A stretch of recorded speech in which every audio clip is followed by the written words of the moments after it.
Obesitas sedunia diperingati setiap tanggal 4 Maret. Kasus obesitas saat ini juga masih menjadi masalah kesehatan yang kian mengkhawatirkan di Indonesia.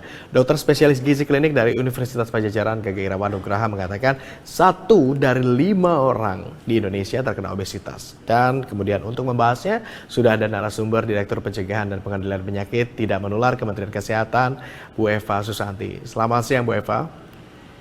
Selamat siang. Terima kasih. Waalaikumsalam. Bu Eva, makasih banyak sudah berkenan bergabung bersama kami di Berita Satu Siang. Berdasarkan data Kementerian Kesehatan, ada berapa banyak nih kasus obesitas di Indonesia yang terbaru? Terima kasih. Makasih ya. Jadi memang tren prevalensi obesitas di Indonesia kalau kita melihat ya dari tahun 2013 ya, itu kan sebenarnya hanya 14,8. Kemudian 2018 kita menjadi 21,8. Nah kemudian kalau kita melihat ya tahun ini kan kita memang baru mau menggunakan Diskesdas, tapi kami belum merilis ya angkanya.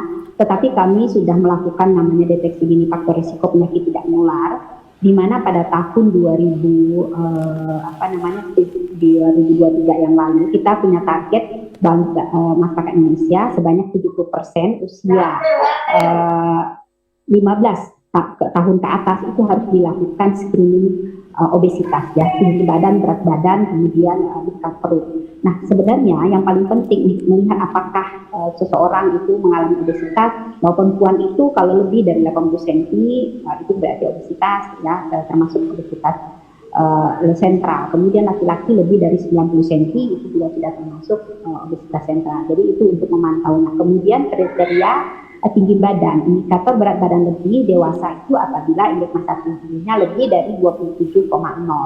Kemudian kalau kita melihat data ya tahun 2023 di Indonesia, kalau dari data screening yang masuk, memang kan ini belum semua masyarakat melakukan screening ya, tapi kalau dari data kita ternyata ini cukup tinggi juga data obesitas yang terjaring oleh melalui screening kita ini, di mana kurang lebih ya dari sekitar 40 juta ya masyarakat Indonesia yang dilakukan screening di tahun 2023 itu ada sekitar sebanyak kurang lebih 12.000 ya, 12.000 yang memang tinggi badan dan berat badannya itu berlebih begitu ya, Mas ya. Dihitung berdasarkan BMI-nya ya, Body Mass Index. Jadi gini Mas, jadi yang di screening diabetes itu, kalau diabetes kita ada 42,5 ya, kemudian yang obesitas ya itu kurang lebih DM-nya ada 1,69 juta gitu ya. Nah kemudian kalau berdasarkan prevalensi orang dewasa gitu ya, kalau kita melihat Diskesdas itu memang tertinggi ada di Sulawesi Utara 30,2% ya. Sulawesi Utara ternyata tertinggi ya. Ya, Sulut 30,2, kemudian diikuti dengan DKI Jakarta 29,8, kemudian Kalimantan Timur 28,7, kemudian Papua Barat ya berikutnya 26,4, kemudian Kepulauan Riau 26,2, kemudian Kalimantan Utara 26,1, kemudian Sumatera Utara 25,8, baru Maluku Utara 24,5. Jadi itu prevalensi obesitas berdasarkan daerah gitu ya. Nah kita tahu bahwa obesitas ini adalah faktor risiko utama untuk bisa menyebabkan penyakit tidak menular, yaitu stroke, jantung ya, dan diabetes. Nah, kemudian juga menyebabkan faktor risiko penyebab kematian ya, tertinggi, terutama kalau kita melihat data tekanan darah tinggi juga bisa dipicu oleh obesitas ya. Kemudian dampaknya bisa beragam ya, bisa jadi banyak Bu Eva ya, dari obesitas kemudian bisa merembet ke berbagai penyakit lain. Tapi kira-kira nih faktor apa nih Bu Eva yang membuat seseorang bisa terkena obesitas? Apakah ini ada faktor generatif atau keturunan, atau jangan-jangan ini gaya hidup aja yang memicu terjadi obesitas? Jadi ada dua kemungkinan Mas. Jadi bisa juga berdasarkan faktor keturunan, tetapi lebih kepada pola hidup ya. Pola hidup masyarakat yang dimana masyarakat kurang gerak ya, kemudian konsumsi gula, garam dan lemak yang tinggi, ya, kemudian faktor risiko juga merokok, kemudian stres, Oke. ya, jadi itu juga memacu ya terjadinya obesitas. Nah, saat ini kita juga mengalami karena kecanggihan teknologi dan lain Mhm. sebagainya, jadi menambah jumlah masyarakat yang kurang bergerak gitu. Ini Oke, gaya mempengaruhi hidup ya. Bu Eva, gaya hidup kenapa ini saya masyarakat. tanyakan? Karena cukup banyak yang kemudian heran gitu. Ada sebagian orang yang katanya makannya banyak, tapi nggak gemuk-gemuk. Ada juga yang makannya dikit, tapi dikit doang udah langsung jadi gemuk. Ini gimana? Apakah itu betul-betul Ya, karena metabolisme tubuhnya yang memang tidak seimbang? ya, itu ada banyak faktor yang mempengaruhi ya Mas. Kalau kita bicara terkait genetiknya itu juga ada Hmm. pengaruhnya gitu ya. Kemudian juga tadi termasuk dari metabolisme dia sendiri orang tersebut ya yang mempengaruhi keadaan dirinya. Nah, memang yang terpenting pada masyarakat itu menerapkan pola hidup cerdik, Mas.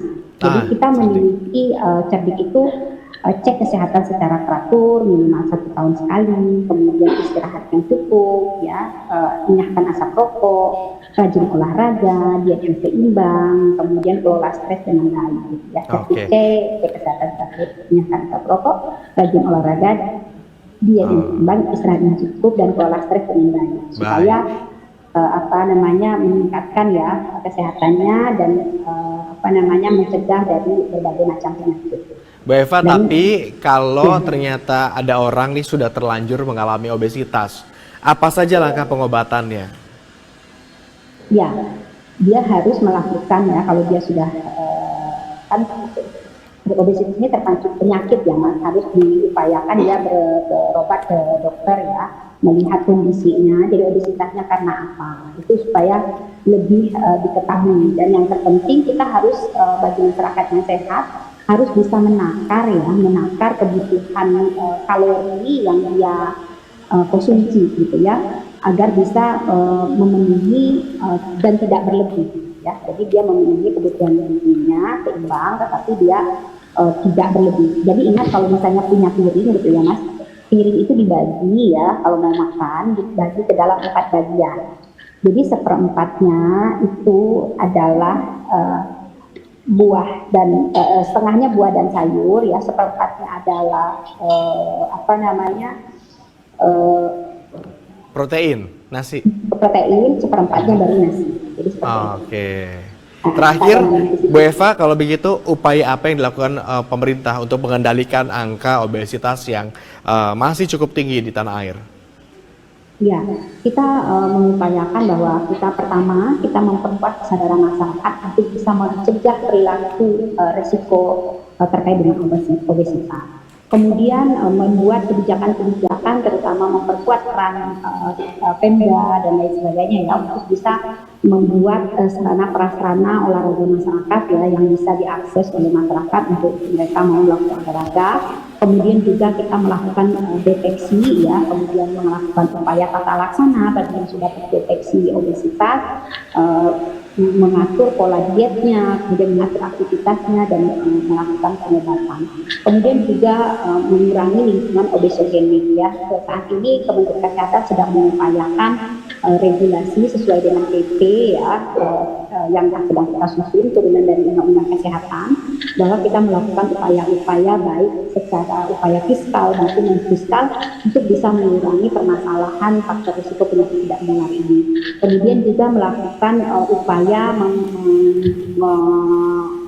kolaborasi ya dengan seluruh multisektor, dengan berbagai organisasi profesi, organisasi masyarakatan dan lintas sektor terkait lainnya untuk bisa melakukan upaya-upaya pencegahan terkait dengan obesitas ini.